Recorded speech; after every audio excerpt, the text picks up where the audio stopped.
Alright, in this video, I'm going to demonstrate measuring or pulling the HART primary variable and secondary variable off of a Rosemount pressure transmitter over here that has HART protocol.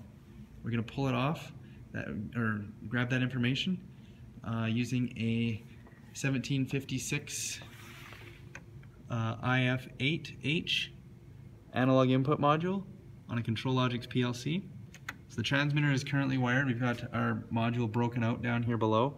It's wired as per the instruction manual for the 1756 IF8H module. It's connected up.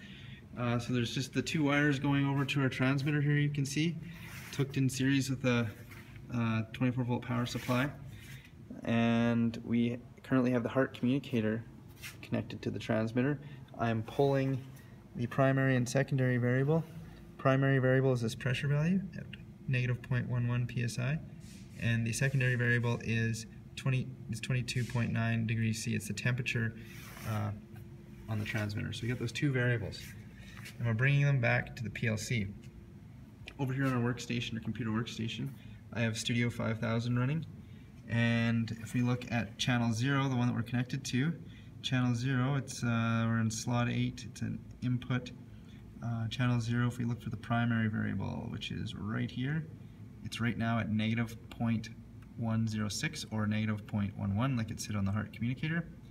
And our temperature, which is the secondary variable, which is right here, 22.88 or 22.9, which is what the HART transmitter, or the HART communicator, was displaying. Right. So how do we do this? Just a quick demonstration I wanted to show you guys. I'm just going to quickly go offline.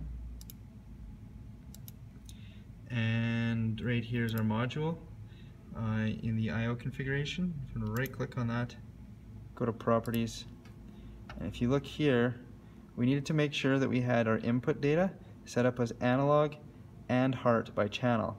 If I click change, you have a few options for the input data. We can have analog only, and that's what it defaults to typically, analog and HART PV. But since we wanted the secondary variable as well, I enabled analog and HART by channel, right?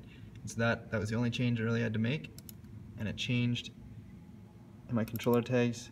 Under my base tags, I had this now where I could have all the different variables. So you can have primary, secondary, tertiary, and fourth variable.